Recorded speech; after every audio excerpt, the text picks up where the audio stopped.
I started, well, let me call it a series of studies entitled The Nature of Things.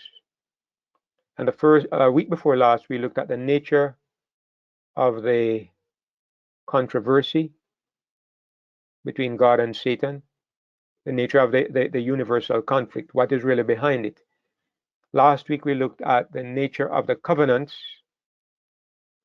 And I want to add on to last week's study a little bit this week by looking at the nature of the law. I am very much aware that when we talk about the nature of the law, probably most of us are very familiar with the subject. And I have been saying that a lot recently. The reason is that we have been going over some things that we already know and understand. But I keep apologizing for going over things, but every time I do this, I remember that each time we repeat the subject, God helps us to understand it a little better. And that additional understanding, it's doing a lot for me. It's doing a lot for me. And I believe that it will also do a lot for the rest of us. So that's my excuse for going over things that we have looked at before. And I hope that we will be blessed even if we go through things that we are already familiar with. So this week, my topic is the nature of the law. And just to explain the basic idea behind looking at the nature of things. The reason is that in so many things, not just in the religious realm, but in life in general, people tend to understand things in a very superficial way. They often don't get down to the root of things. Daniel he just mentioned some time ago when in Jamaica, they were trying to deal with the crime problem. And one of the ways that they went about it, they had this man, this policeman who was notorious for always taking out criminals. And, a lot of people were enthused about this man, and a lot of people were sorry. They eventually dismissed him from the police force because too many people were dying when he went to hunt for criminals. Too many people were dying, so eventually they actually dismissed him from the force. But a lot of people were sorry, and the reason I bring it up is because it highlights the point. When you look at crime, for example, you ask yourself the question, what is the source of this crime? What is the nature of the problem? A lot of people say that the problem is that criminals have guns. I'm one of the people who don't think that it's that criminals have guns. I think guns are not the problem. I think there's something that happens that is breeding criminals. There's a reason why you have many criminals in one area and not in another area. There's something that is breeding criminals. If you can understand the nature of the problem, the real cause of the problem, maybe you can solve the problem better than if you attack the symptoms or the external appearances. This is what I believe, and this is why I believe when it comes to the religious realm, understanding the nature of things is very important, because how are we going to deal with spiritual problems? How are we going to understand religious principles if we don't understand the nature of things? The more I understand, especially the subject of righteousness by faith, the more I believe, the more I can see clearly that the whole problem of misunderstanding over the ages has been that people have dealt with things on a superficial level. They have not understood the fundamental nature of what we are dealing with. This is why you have ideas like God is angry. God sets out to destroy people, and God is appeased. God's wrath is soothed because of blood, because of death. And if somebody doesn't die, then his son has to die to substitute. This is a perverse concept of the plan of salvation, but it is the popular concept. And the reason for it is that people only see the surface. They don't understand the nature of what we are dealing with. They misunderstand the nature in so many things. So anyway, I could go on and on, but I just wanted to say that this is why I'm looking at the nature of things. And today I want to talk about the nature of the law. So I'm going to go directly to my Bible screen. Let me make sure I have it here. All right, good. Right, I don't have any delays today. So, because we are talking about the law, I want to, you know what, I'm going to change my view. I want a view where I will be able to write. So, this Bible software is so good, it gives me that opportunity. So, I'm going to talk about the law, the nature of the law. And I'm going to look at, I got a definition. I went on the internet this morning and I looked for the definition of the law. I actually went into Microsoft Bing and I typed here, and it says the first definition of the law. It says it's a system of rules. The system of rules which a particular country or community recognizes as regulating the actions. I'm going to type that in. Regulating the actions of its members, and which it may enforce by the imposition of penalties. All right, so that's what I'm stating to be the first definition. That's what I saw as the first definition for this, for a law. It's a system of rules which regulates the actions. Based on what I said earlier on, you can see that this understanding of the law, it focuses on a person's behavior, actions. And, you know, that's kind of logical, and I'm going to explain why a little later on. The second definition of law, it says it's a statement of fact. A statement of fact deduced from observation to the effect that a particular natural or scientific phenomenon always occurs if certain conditions are present. That's a mouthful. I'm going to have to break it down. If I had it written on the screen, it would be easier for you to follow, but I'm going to try to break it down myself. All right, it's a statement of fact, so it's something written down. How do we come to by it? It is deduced from observation. It's a fact that you arrive at based on what you observe. And what does it have to do with? It has to do with a natural or scientific phenomenon that always happens if certain conditions are present. That's not so hard. It's like we always talk about the law of gravity.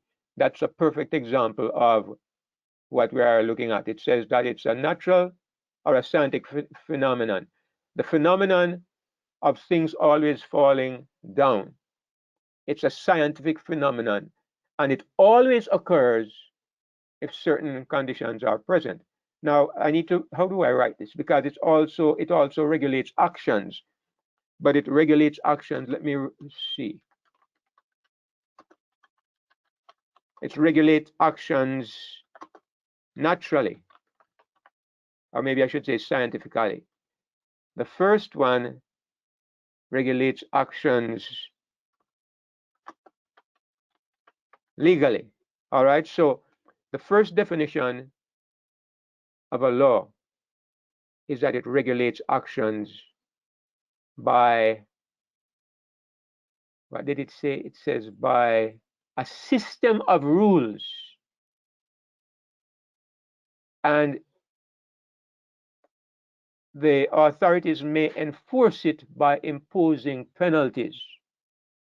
The second definition is that it is something which exists naturally or a scientific phenomenon, and it always happens under the present conditions. So like gravity, go up, you always have to come down as long as you are within the atmosphere of the earth. So those are the conditions. There's a third definition, and it says, number 3, it's the body of divine commandments as expressed in the Bible or other religious texts. So this one also regulates actions as it is understood. It regulates actions by commands. All right, so this number 3 is very similar to number 1, wouldn't you say? The religious law, it regulates your actions through commands. This is legally, just like number 1. Number 1 regulates your actions legally. Number 2, the number 2 definition is your actions are regulated, but they are regulated by nature or by some scientific principle. If there's anybody who does not understand this, please let me know so I can go back over it. But I think most of us are already familiar with this, because I have liked to refer to this as legal law versus natural law. And I want you to know, when I say natural law, I mean something that operates from a scientific or a natural principle. Why is it called a law? Well, if you notice the thing that is common with all of them, it's called a law because it regulates actions. Regulates actions. Regulates actions. All right. So it's called a law because it regulates your actions. And there are different ways of regulating actions. You can do it by a legal rule, or you can do it by a natural principle. Now, I want to bring out some more perspectives on law, because we're looking at the nature of law. Number 1, on the types of law. Let me write down here, what should I put? A. All right. So the first kind of law I'm going to focus on this morning is what was referred to before, which is scientific law. Let me call it scientific law, which I refer to as physical or scientific. I'm trying to write down these things because I know that sometimes we like to scribble and make notes, and I want to make it easy. First thing I want to point out is what I call physical or scientific law. Now, I'm going to suggest to you that God works with all 3 kinds of laws.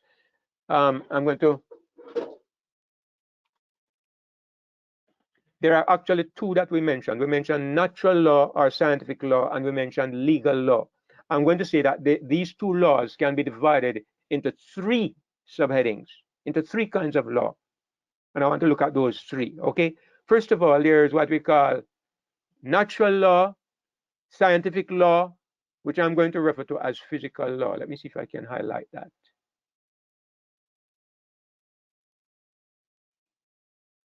All right, physical law, number 1.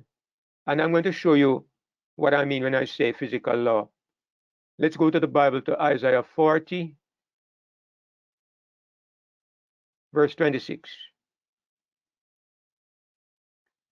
It says, lift up your eyes on high, and behold who hath created these things, that bringeth out their hosts by number. He calleth them all by names, by the greatness of his might. For that he is strong in power, not one faileth. Remember, we said a little earlier on that when something always happens the same way,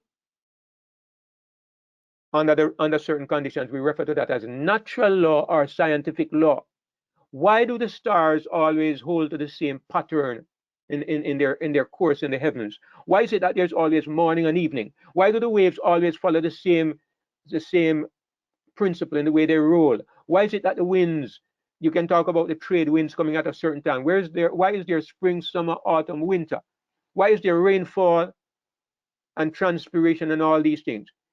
It is because physical law is in place and things are always happening the same way over and over. What is the reason for this physical law? Here we see it explained in Isaiah chapter 40 and verse 26. For that he is strong in power, not one faileth. There you see God operating on the principle of natural law or physical law. God's power is active in the things of nature. God's power is active at work in nature and causes things to behave in this way. It is because of God's power why we grow. This is natural law. It is not because God makes a command and he says, thou shalt grow. I am not, when I began to grow taller and put on muscle as a young boy, it was not because I was responding to a rule that was given to me. It was because there was a law in my body that was functioning a certain way and producing an effect of growth. I refer to this as natural law. It is at work everywhere. When a dog goes near food and you tell him, wait, he starts to salivate, he starts to drool. It's a natural law. So I wanted to point out in Isaiah 40 and verse 26, it shows us that God operates by natural law. All right? If you look at Psalm 33, verses 6 to 9, it says the same thing. All right? Let me just read it. It says, by the word of the Lord were the heavens made, and all the host of them by the breath of his mouth. He gathereth the waters of the sea together as an heap. He layeth up the depth in storehouses. Not to provoke anybody this morning, but I've heard people say it's impossible for the earth to be a sphere because water cannot take a corner. Water has to be flat, and if it goes around a corner, the water will slide, it will fall away. I'm just interested because it says here, he gathereth the waters of the sea together as an heap. And what I'm saying really is that when it comes to the laws that God puts in place, you can't debate about those laws. You can't argue about them because water travels on a level. If God makes a law that water goes around corners, it will go around corners, right? If God makes a law that water clings to the surface of a sphere, it will cling to the surface of a sphere. So I'm not arguing about whether the earth is flat or spherical. I'm just saying that God operates by natural laws, by physical laws, and the Bible makes it clear. And the point I will make from this is that God is not limited in his ability to function in the physical realm. All right, so we have the first type of law I'm emphasizing is physical law. And what I want to say about this physical law is that this law is the law that governs, let me put it in, it governs the body. It governs the way the body functions. Let me highlight that as well. I want to make sure that my points are not misunderstood this morning. So I have the opportunity of using this thing. So let me use it and just highlight what I'm saying. All right. So the physical laws, they govern the way your body operates. I don't think I need to give you any more examples of it. But for example, why do you feel hungry? Why is it that when you grow to a certain age, men, you begin to grow a beard? Why is it that ladies begin to develop breasts? Why is it that other bodily functions take place? It's because of physical laws, okay?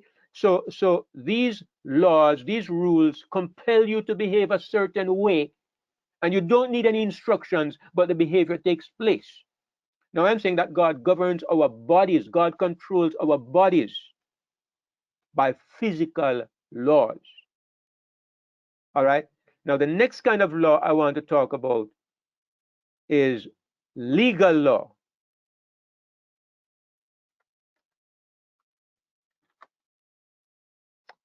All right, oh boy. I need to get this back to normal. Come on.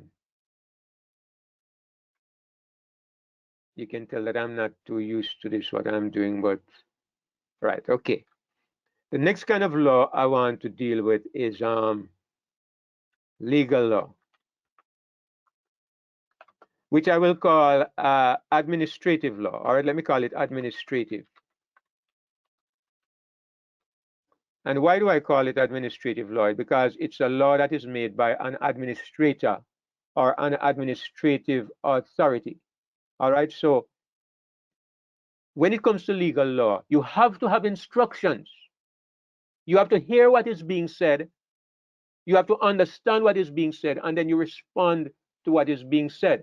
And this kind of instruction, it governs. Where does it govern? What would you say? It governs the intellect. Or, if I may put it another way, it governs the soul. All right? I don't know. Some of you might be understanding where I'm trying to go now, but even so, bear with me, even if you get where I'm going, all right, where I'm trying to go. So, the physical laws govern your body, and these are the laws of science. The legal laws govern your intellect or your conscious mind, and these are administrative laws. They are not scientific laws. They don't operate on the basis of science. They operate on the basis that you have a boss, you have somebody in charge of you, and this person says, I want you to do this. And you respond. Your body is not going to respond. It's your brain that responds. It's your intellect that responds. It's your soul that is responsive to legal law. Am I leaving anybody behind? Is there anybody who doesn't understand what I'm trying to say? All right.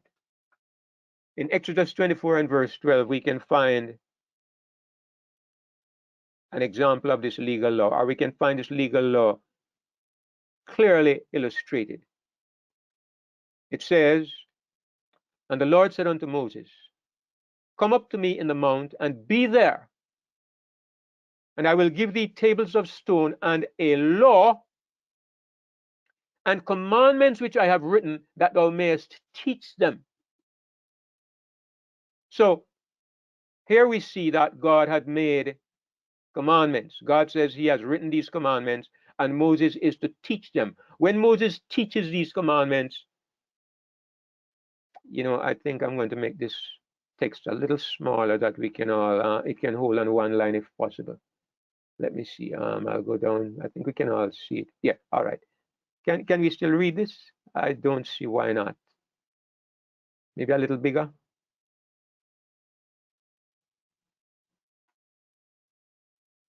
Let me make it a little bit bigger. All right, that should be good. All right, so the third law that I'm going to mention is spiritual. So we have three kinds of law. We have physical, we have legal, and now spiritual. And what I'm looking at is the three kinds of law, the three kinds of way that God administers in the human body, the three kinds of way that God governs a human being. I want us to get that point. The three kinds of way that God governs a human being. Your body is governed in one way. It is by natural or scientific law. Your mind is governed in another way. It is by legal or administrative law. The third kind of way is by spiritual, and I'm going to refer to the spiritual law as natural also. It's natural, kind of like the scientific law, but it's natural in a different sphere, because the scientific law is natural in the physical realm, and the spiritual law is natural in the spiritual realm. Now, where does the spiritual law govern? Where does it affect? Let me read first of all what it says about the spiritual law. Go with me to Romans chapter 2, and we'll read verses 14 and 15. It says, for when the Gentiles which have not the law, which law is it that the Gentiles don't have? Is it the physical law? No, because the Gentiles' bodies are a function just like our bodies. They are responsive to the impulses of nature. Is it the legal law?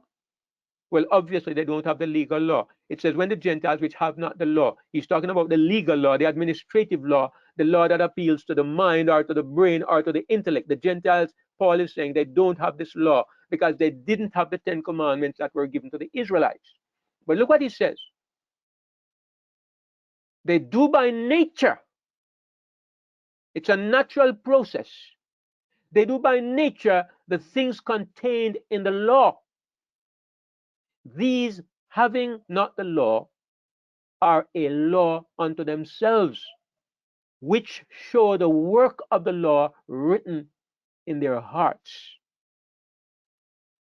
Now, notice something. They have not the law.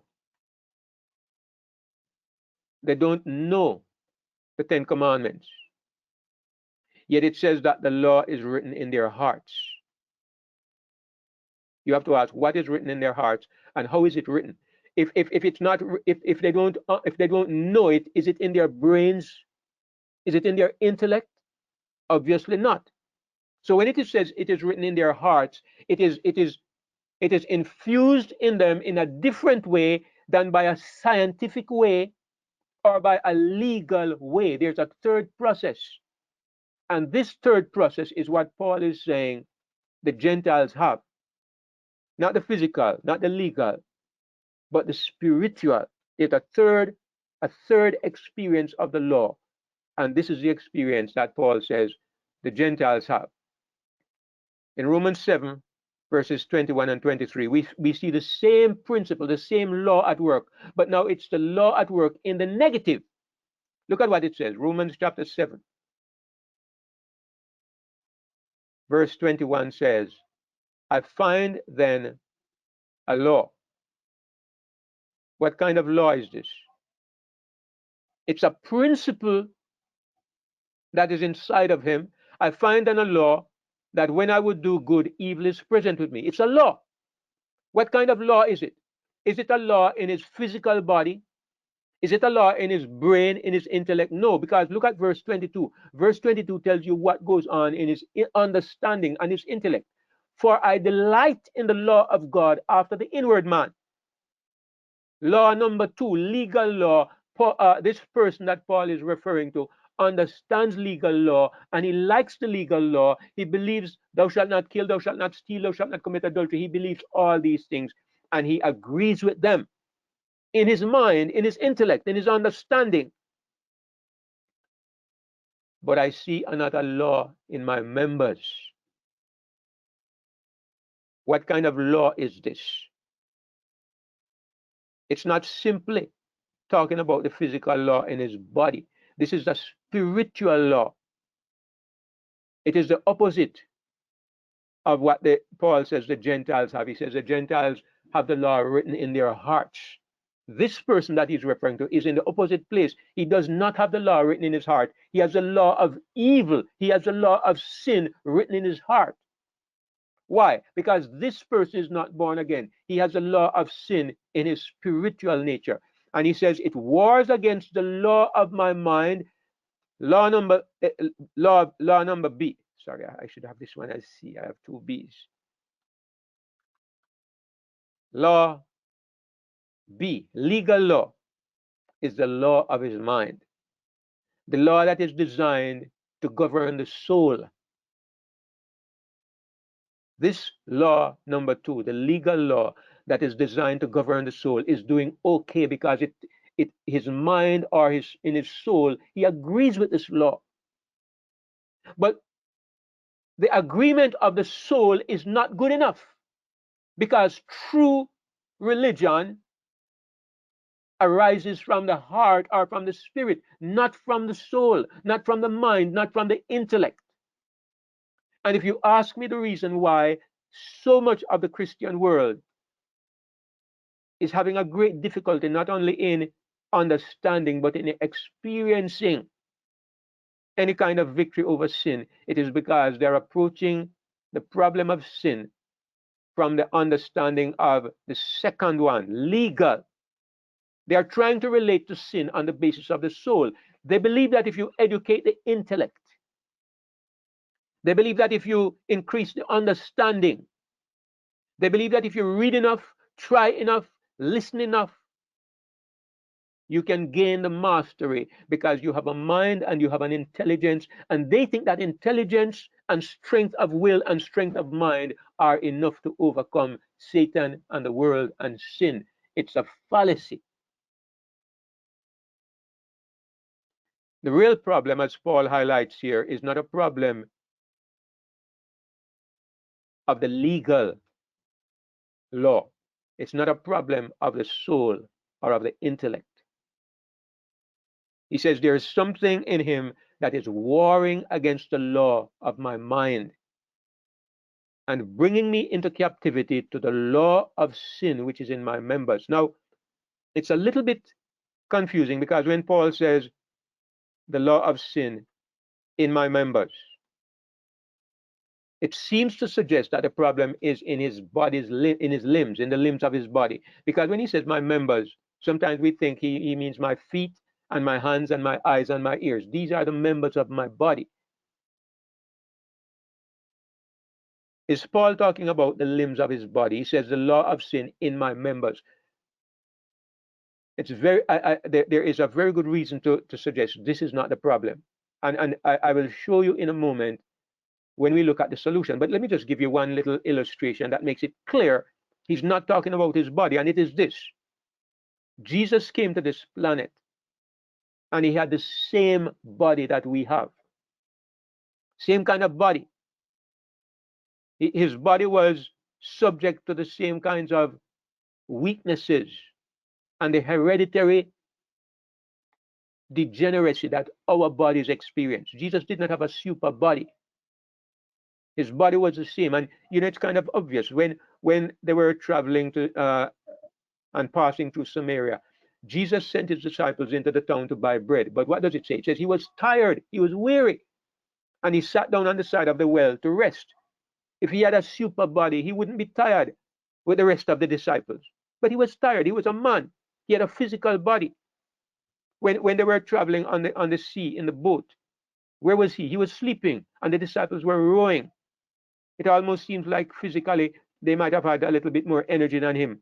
Although I wouldn't say that, because he was working hard, he was tired. But what I mean is, you can see that Jesus he experienced the physical limitations of every human being because he was genetically one of us, including our genetic weaknesses. So the problem of sin is not in the physical body because Jesus never sinned and he had the same kind of body. So when Paul says the law of sin which is in my members, he means in me. It controls my entire body. That's what he means. He doesn't mean that the problem of sin is in my finger or it's in my eye or in my ear, because you could cut off these limbs and you would solve the problem if it were so. But that's not what he's saying. But the important point I want to focus on is that the law of the mind has to do with the legal law. Remember some time ago, more than once, we looked at the point that a human being is made up of three aspects. You have the body, you have the soul, and you have the spirit. And, more and more I'm recognizing that this is very important to understand. Because even as we look at the nature of the law and the nature of sin, it becomes clear. You have to understand, because if you don't understand, you don't even know what you are dealing with. Can you solve the problem of sin on the physical level? Well, I'll tell you what you could do. If you have a problem with sin, you know what you could do? Ask somebody to chain you to a tree.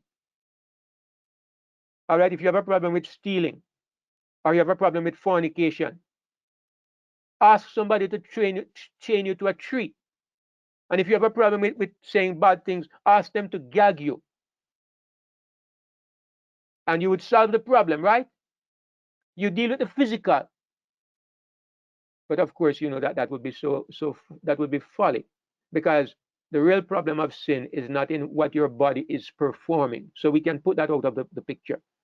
But what about the legal aspect? What about the the intellectual aspect? This is where most people are battering the problem on the intellect. And as I said, there are so many self-help programs. Um, there is a program in the Adventist Church which is called the is it a 5-day program, 5-day plan to stop smoking. And I don't have a problem with it, because if you can find a way to make somebody stop smoking, to change his habits, that's fine. A physical habit, all right? If you have a bad habit and you can find a psychological way to change the habit, fine. There's nothing wrong with that. But what I have a difficulty with is when you apply the same principle to a spiritual problem. You apply the same principle to a spiritual problem. You think that you have a spiritual problem and you can use psychology, or you can use education, or you can use strict discipline and create an answer to a spiritual problem. You think that a legal solution can solve the problem, because you don't realize that it's a spiritual problem and not an intellectual problem. And so this is why I believe it is so important to understand this. And as I said, I know that we're quite familiar with these concepts, but I think as we go back over them, for example, as I was looking it over, it kind of hit me. Something hit me that I didn't recognize before, which is that these three aspects of the law, the physical, the legal, and the spiritual, they correspond to the three aspects of a person's makeup: the body, the intellect, and of course, the spirit. All right. So just as how you have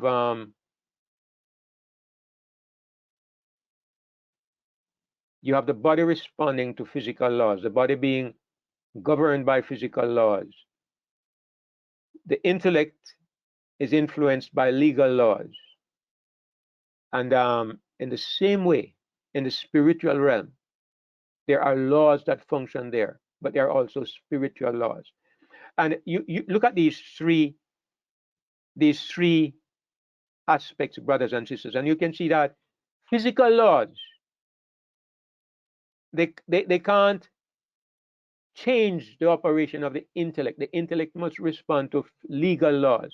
The body responds to physical laws, and the spirit must respond to spiritual laws. What is also interesting to me is that look at these three laws again and ask yourself, when God put Israel under the old covenant, which of these laws did God put them under? It's very interesting to me when I'm looking at it. God put creation under physical laws. Then because men, when sin came in, at first there was physical law and spiritual law. But when sin came into the picture, God could not deal with man simply on the basis of the spirit. God had to now try to reach the intellect. God had to try to reach the understanding. And if you consider, brothers and sisters, all governments on this planet, what do they try to reach? They operate on the basis of the intellect. That's where humanity begins and humanity stops. Men believe that intellectual knowledge and awareness is the pinnacle to which humanity can go. And this is why many of these, well, of course, no, atheists don't believe. Atheists don't believe that we have a spirit. Of course, they have to deny this. And a lot of people don't believe that you can be changed on the spiritual level. They believe change must take place on the intellectual level. Why? Because on the intellectual level, man has a part in it. Man can achieve his own development on the intellectual level. The spiritual change requires a miracle. And this is why so little is said about the spiritual realm and the spiritual change. But see, God has designed a different law for each part of man's being. And since we are essentially spiritual beings, it is folly to try to develop the spirit or to change the spirit or to relate to our spiritual problem on the basis of the body changing or the intellect changing. I've seen people, my son Daniel put on quite a bit of weight over the past few years because he started lifting weights. He was a scrawny little fellow, even smaller than me when he was a teenager growing up. And even after he became a man and started teaching, then he started lifting weights and he put on got much bigger than I am, and he changed his body, but changing his body never changed his spirit or his intellect. His mind, from he was a boy, he was developing his mind, he was reading, developing, and that development continues until today. But his spirit, he could do nothing about that except when he began to find the Lord, his spiritual nature changed. And right now I can see there's such a vast difference between what he is and what he used to be even a few years ago. So God has a different law, a different set of laws for each aspect of a person, is what I'm trying to say. And we must understand this and not try to confuse or overlap these laws, because this is the fundamental reason for all the failures and the disasters that are taking place among those who are endeavoring to serve God and to be Christians. The problem is that the predominant focus, you all know this, right? Let me just point it out. Everybody knows that this is what everybody believes in. Everybody believes in legal law. They say every government has laws. And so if God has a government, it must operate on the basis of laws. That sounds reasonable. Yes, it's reasonable and it's true. But they don't understand, or they don't stop to consider, that man is a three-part entity: body, soul, and spirit. That's what the Bible says. And if this is so, you can't govern a spiritual being by physical laws or legal laws. Let me just give you a quick example. The law of science, the physical law, says that if you run into a wall, what happens? You smash your face. You end up in the hospital. If you're a spirit and you run into a wall, what happens? You go through the wall. Physical laws don't apply when you're a spirit. In the spirit, I can go to heaven. In the spirit, I can cross physical boundaries, and in the spirit I can have personal communication with God. When I cannot see him with my eyes, I cannot hear him with my ears. Physical laws don't apply in the spiritual realm. The real problem is that people believe that the intellectual laws are the pinnacle. The legal laws reach to the intellect. When the government wants you to stop driving fast, what do? They reach your intellect, right? They put ads on the TV, they put a notice out there, and they tell you, don't do this. And you read it, and your brain gets it. And so now it's up to you to apply the law. This is where man operates. And God put the Jews under legal law. God put the Hebrews under legal law, under the old covenant, because the old covenant was built on the elements of this world. It was built on the elements of this world. And I will just remind us of where the Bible says it, because in Galatians, it says it in several places. I'll just read one of those places in Galatians 4. It says in verse 3, Galatians 4, verse 3, even so, when we were children, we were in bondage under the elements of the world. This is what God put them under, the elements of the world. And the elements of the world is the legal principle. It's a principle that applies to the intellect. That is the elements of this world. But in the fullness of time, God sent his son, made of a woman, made under the law. God put his son under the elements of the world in order to redeem those that were under the law, under the elements of the world. And then we were to be governed by a different principle. We were to be sons of God who operate on the spiritual principle, not the legal principle. So, you will find in the Bible that the predominant focus is the legal law. You'll find predominantly people focus on the intellect. But when you come to the New Testament and you start getting into the deeper expressions of what God is doing, you find that the emphasis is on the spirit. Jesus emphasized it, Paul emphasized it. Those who worship God must worship how? In spirit and in truth. The Apostle Paul makes it clear. If you go to Hebrews chapter 7, look at what it says in verse 12.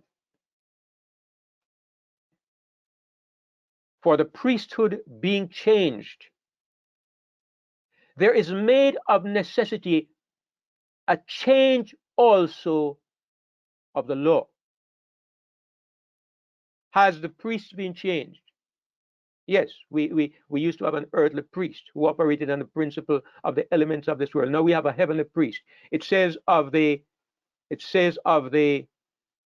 ministry of Christ that the second Adam was made, the last Adam was made a living, a life-giving spirit.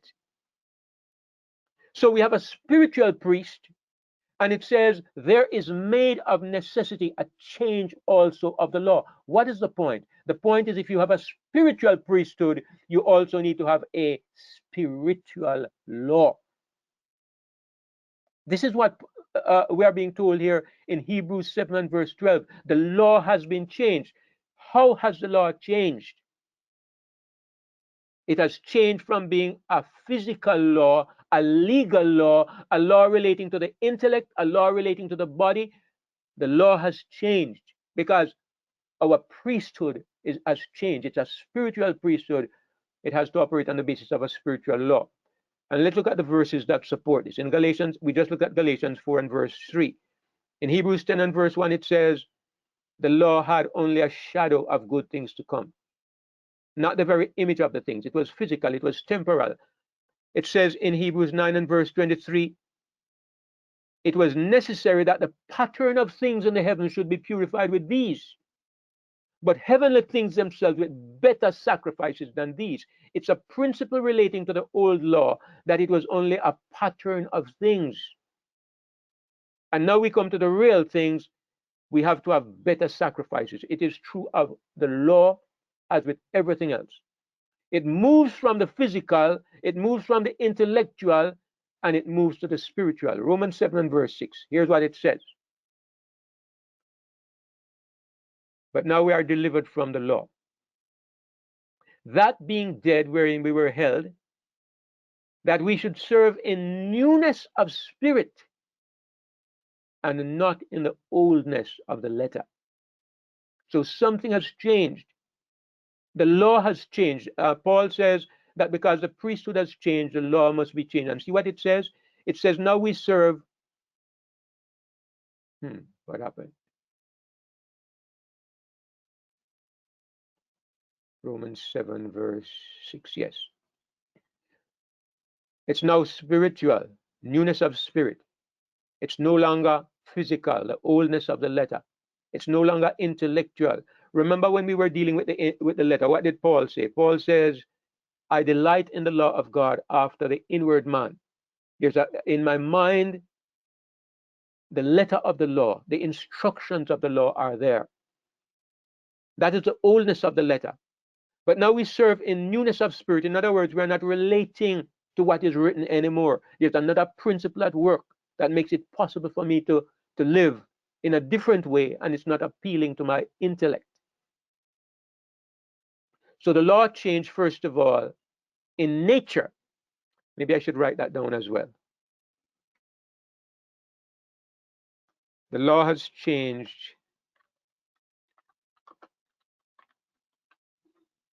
The law has changed in nature. The nature of the law. When it says that the law changed in nature. And what do I mean? I mean, first of all, the law was in the letter, and now it's in the spirit. It was physical, or it was intellectual, and now it's spiritual. So the law changed in nature. Let's go on and see how else it changed.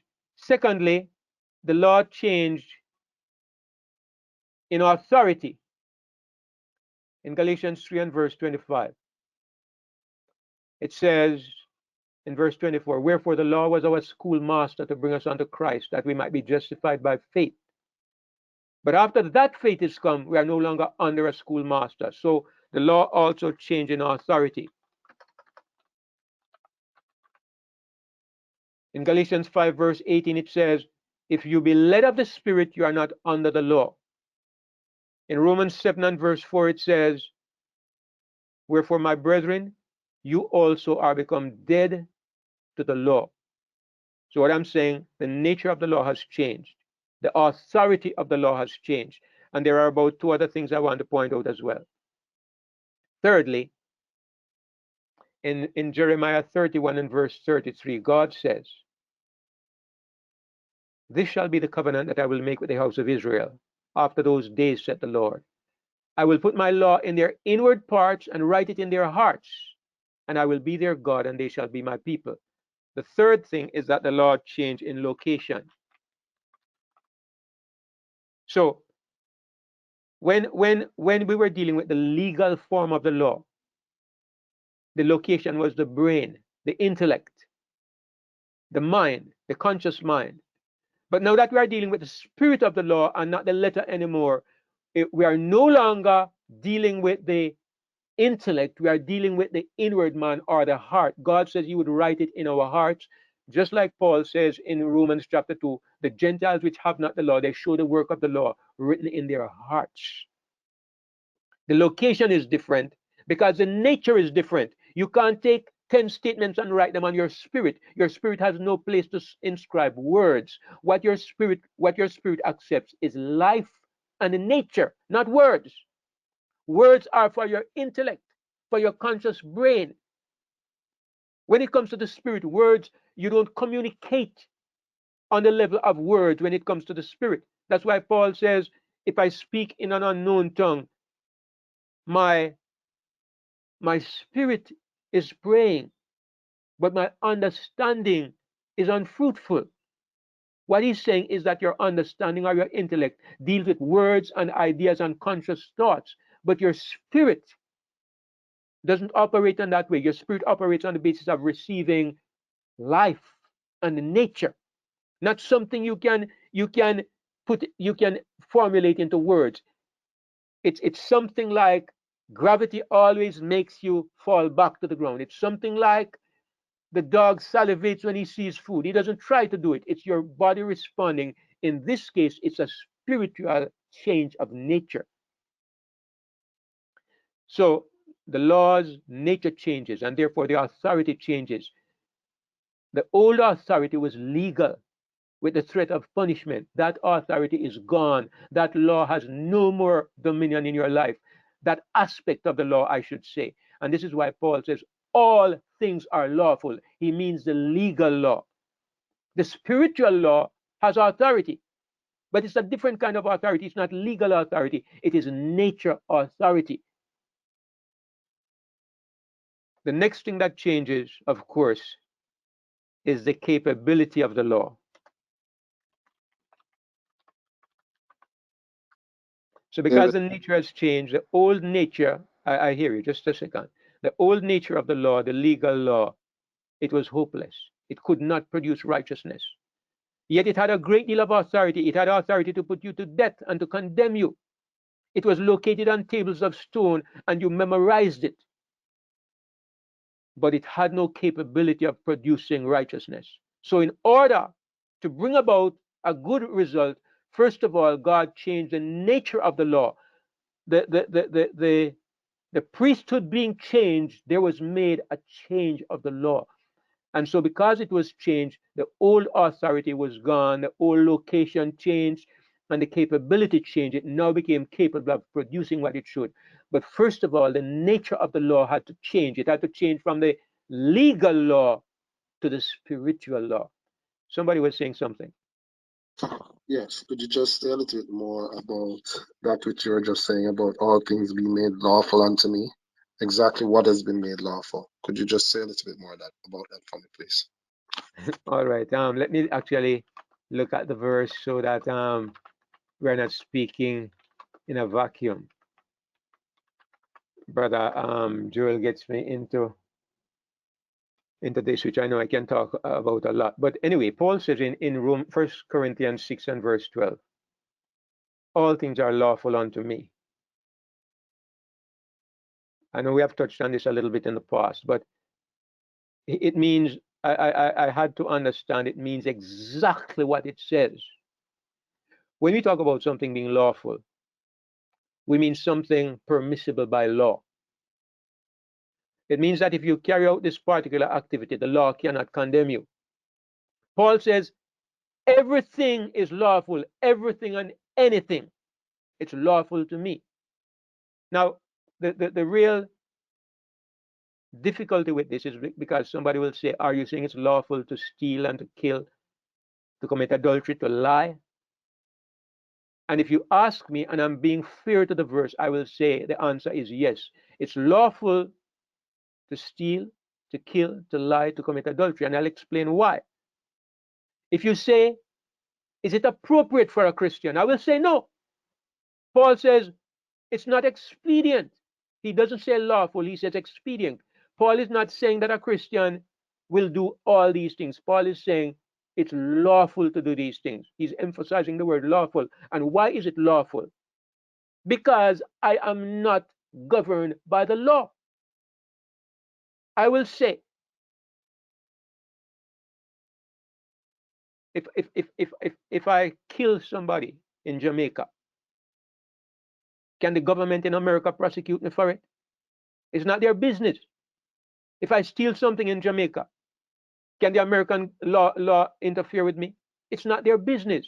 I am out of the jurisdiction of American law. It cannot speak to me and it cannot interfere with me. As far as American law is concerned, for me, all things are lawful. It cannot speak to me. That is what Paul is saying. Now, will I steal and will I kill? No. Because I have another law that is governing me, which is the internal presence of the Spirit. So Paul is here emphasizing the point that Christians are not under the jurisdiction of the law. God ended the jurisdiction of the law when he replaced it with a spiritual law, with a better law.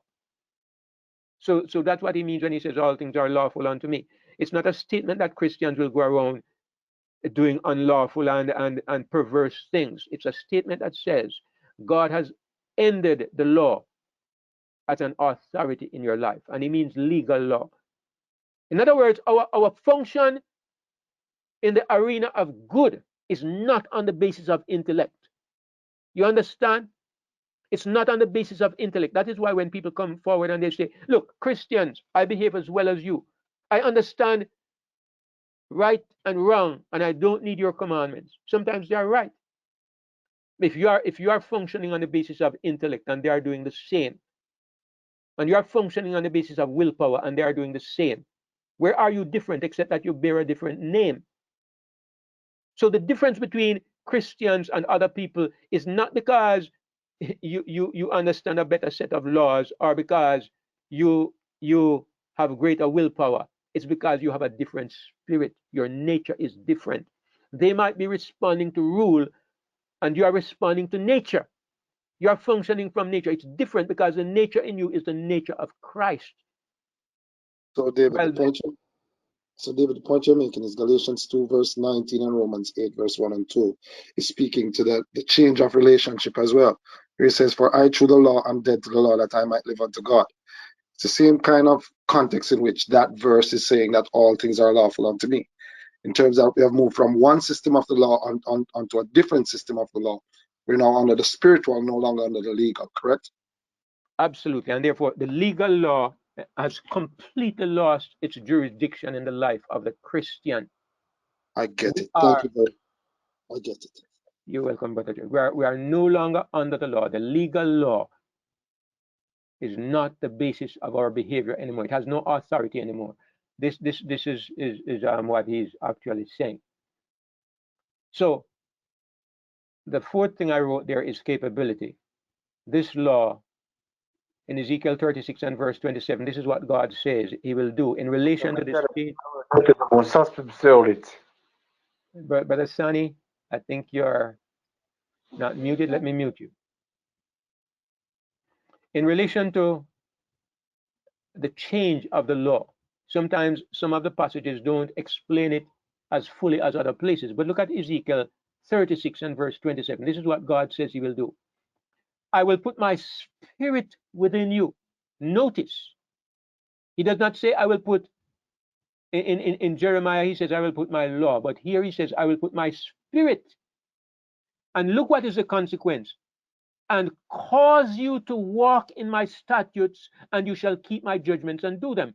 It's not that you will try, it's that I will do. I will enable you, I will cause you to do this. This is God impelling us, not by instructions, but by giving us the Spirit. This is a change in the law. And this is the true nature of the law, as I will demonstrate in just a moment. So in Hebrews 7 and verse 19, it says, for the law made nothing perfect. That's a legal law. That's an intellectual law. But the bringing in of a better hope did. The spiritual law made perfect. So we see here the change of the law. The priesthood being changed, there's made of necessity, a change of the law. The old law was incapable. The new law is capable. Romans 8:2, that brother Joel just mentioned. For the law of the Spirit of life in Christ Jesus. This is a new law. This is the change of the law. This is the spiritual expression of the law. It's the law of the Spirit of life. That's a law. It's a natural law. It's a spiritual law. It's a law that governs in the Spirit, and it is in Christ Jesus, and it works. It has made me free from the law of sin and death. That law in my body that I couldn't escape from. That law in my spiritual nature that made me continually do the wrong thing. The law of my mind, the 10 Commandments kept telling me do this, and my spirit kept doing the opposite. Now the law of the Spirit of Christ comes into that spirit and changes my spirit, gives me a new spirit. And so I'm set free from the old rule that was governing in my spirit, the law of sin and death. Brother David, Yes, Brother Cliff. so is this what we're reading here now? Is this solely for the person who has accepted the life of Christ in their heart, or have this privilege of the law not? You're having a problem with the with your internet, Brother Cliff. I didn't get the last part of your statement, but I think I got the gist of what you were saying. And I would say these statements, they were designed for Christians who were being harassed by people who were focusing on the law. If you look at the writings of Paul, this is the prevailing context in which his letters were written. He was trying to help Christians to understand the completeness of what Jesus has provided. And it's against the background of the Jewish believers forcing the law on them and trying to get them to understand that the law was a vital necessity of the Christian experience. And the reason why this is so important to us is because we kind of live in the same kind of context. We still live in that same kind of context where there are all kinds of Christians all over, even if they are not Adventists, even among other Christians. The legal paradigm is still very strong. I have hardly ever encountered another Christian who understands really what it means to be delivered from the law. And I mean, even among Sunday worshippers, what they try to get away from is the Sabbath. But they still embrace legalism in so many ways. So the principle of the error is still there. And this is why it's so important to get this across, even though I think it applies mainly to people who have made some kind of Christian profession. Many Christians need this. The Christian body will never be sitting in the glory of Jesus and the glory of the gospel until people understand this. Because you see, we say the gospel is Jesus and what he has done. True.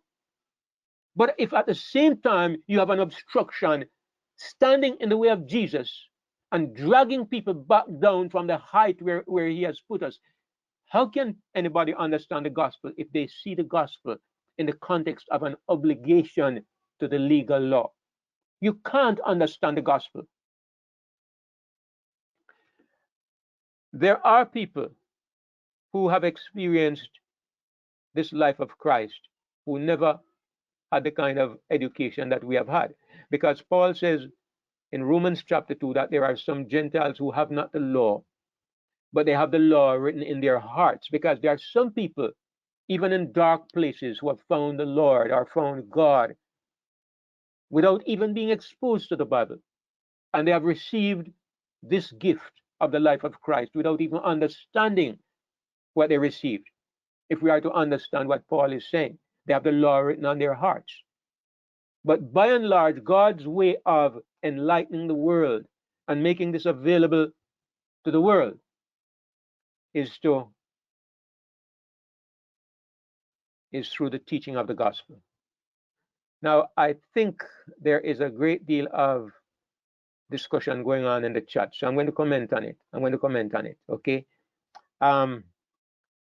I think somebody posted that Jesus said, if your right hand offend you, cut it off. If your left hand offend you, cut it off. If you're and the person was just responding to what I said about it doesn't help if you cut off your limbs. And I don't know why a big discussion arose out of it, because I'm just kind of seeing the messages when they flash on the screen. But I don't know why a big discussion came out of it, and maybe it just emphasizes the fact that sometimes we are still focusing on the physical instead of the spiritual, because Jesus always used physical things to illustrate spiritual truths. Every one of us is convinced Jesus never meant that you are to physically chop off your hand, chop off your ears, chop off your foot if they offended you, because Jesus himself makes it clear that cutting off your limbs will not solve the problem of sin. So why did he say cut off? He was talking about the necessity to surrender and sacrifice, to divorce yourself from things that are a hindrance in the Christian pathway. If you have a woman, if you have a job, if you have an idol, if there's something that is precious to you and it becomes an idol or a rival to Christ, get it out of your life. This is what Jesus was saying. I think this is kind of very simple, and I don't know if it should be the source of a big argument. I'm not really following the discussion, but I'm picking up when I see the messages flashing on the screen that there's some kind of argument going on about it, and that is my take on it. I mean, anyway, the Brother last thing I David, want. Yes, Sister Maria. does the people in the Old Testament has conscience, or it just only available on the New Testament? People always have conscience, because conscience conscience is really the way you respond to your awareness of right and wrong.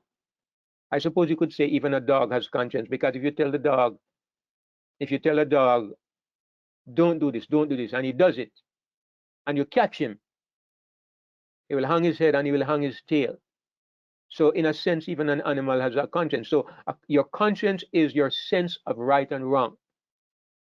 And in the Old Testament, their consciences were educated by the law. But of course, there's also a deeper level to conscience, because there's also what we call a natural sense of what is right. Like when Cain killed Abel, something inside of him told him it was wrong. I don't know if he ever heard a law, thou shalt not kill, because nobody had ever killed anybody before.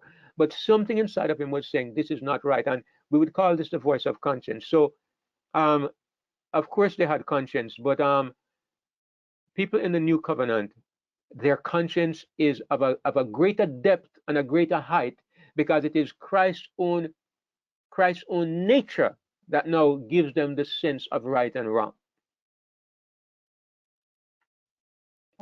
Okay, thank you.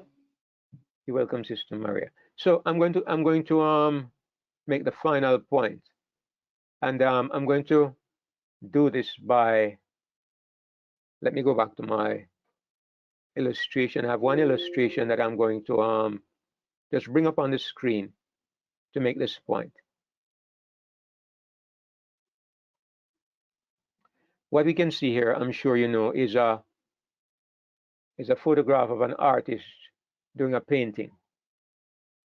And I'm just going to use this as the final point that I want to make today, because we are actually talking about the nature of the law.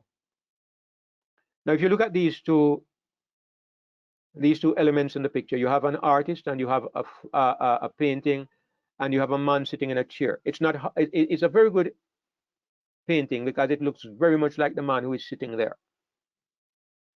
But I would ask you the question, which one would you refer to as the original? One appears to be bigger than the other. Looking at it, all right? One appears to be bigger.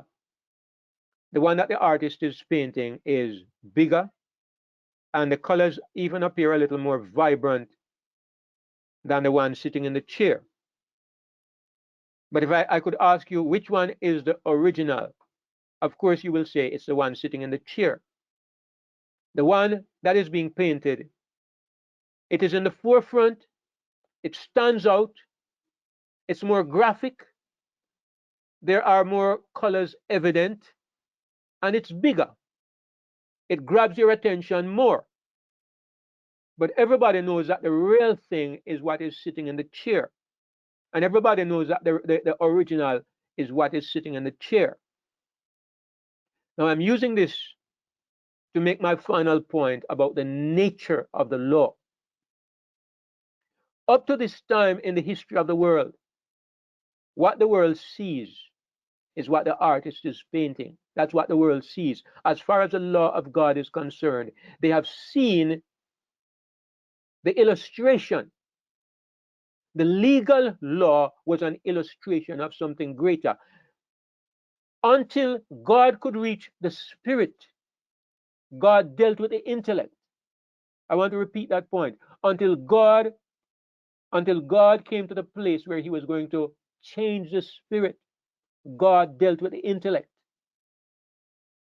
God could have dealt with us like he deals with the trees and like with gravity and like with dumb animals, right? Then we would have been just robots, right? God could have made us so that, look here, you can't steal, you can't lie, you can't kill. God could have bound our limbs so that you could not use your hands to do evil. He could have used the laws of physics, the laws of science, to make sure that every person on earth lives a good life.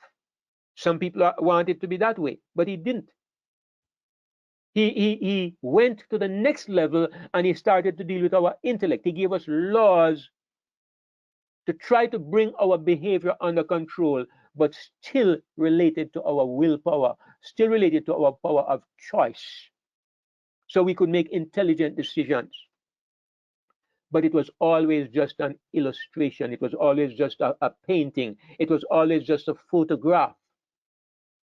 The real answer was when God would give us the real law, the living law, which is the nature of God. This is the true law. This is the original law, but God could not give it to us by reaching our intellect. God could not give it to us by giving us pieces of stone on a mountain top. The only way to give us the true law of God was for divinity to become a human being and bring the nature of God into the human race.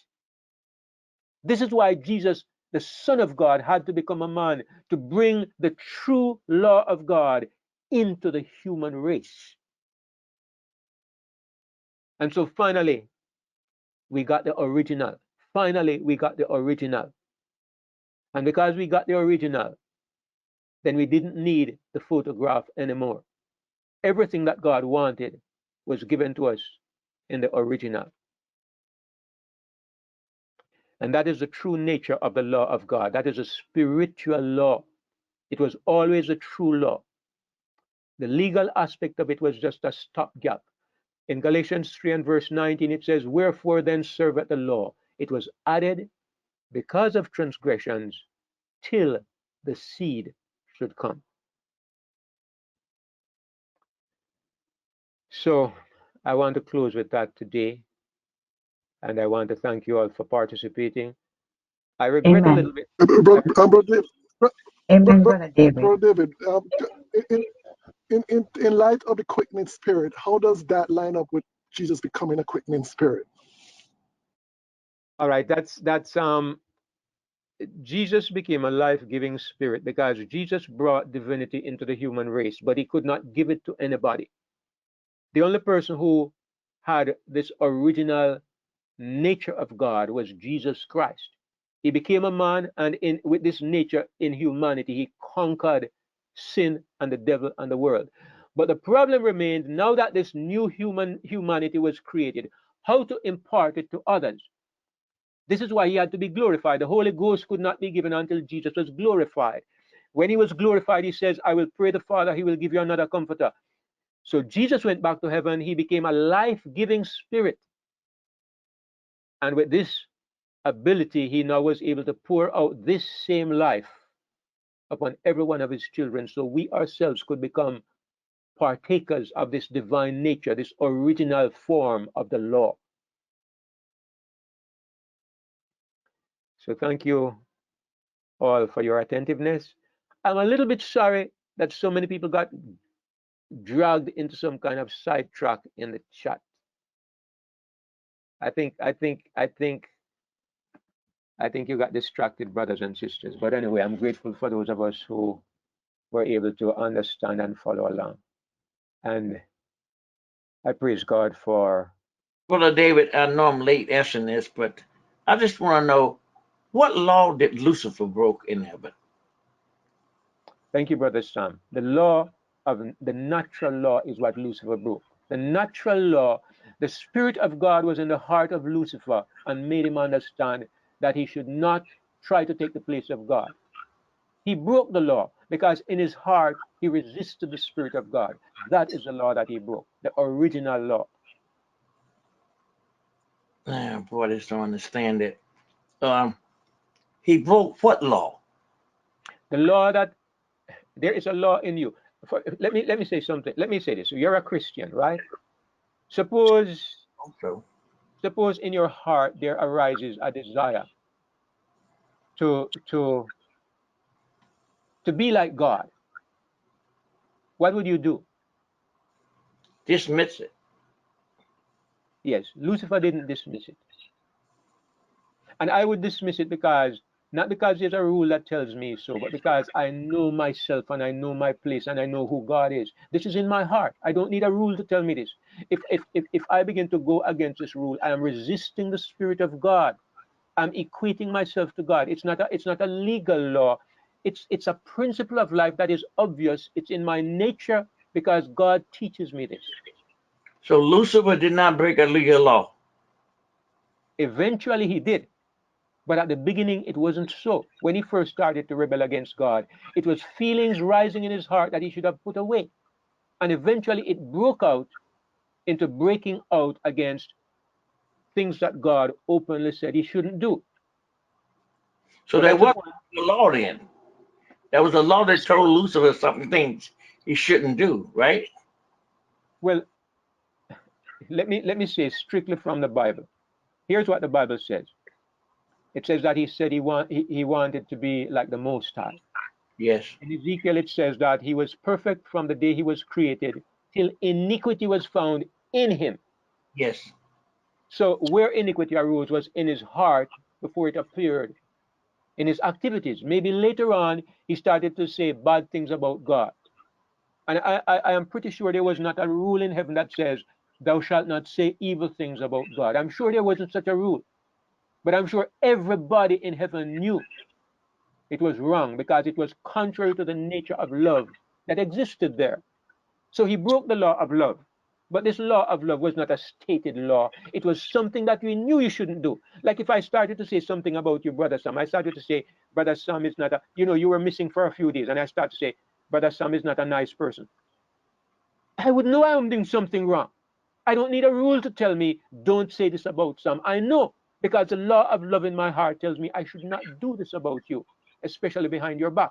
And I don't need a legal law. And I think this is how Lucifer functioned. I think this is what happened in heaven. Oh Can I boy, say it's can I hard get for a me to understand. I'm trying to understand it, brother. I really am. I'm gonna pray about it and listen to this sermon over again. But it's just so hard because I know Lucifer had to break something, and then why we have all this judgment? If there's no law, why is judgment? Why we got to have 1,000 years judgment? And why did we investigate it judgment? I just wonder, I'm wondering, it got to be some kind of principle that we, well, I'll talk to you about that another time. Bye-bye. I promise you, Brother Sam, I'm going to talk about the nature of the judgment. You just gave me something to add to my list. I'll talk about it, and so I hope I can explain that.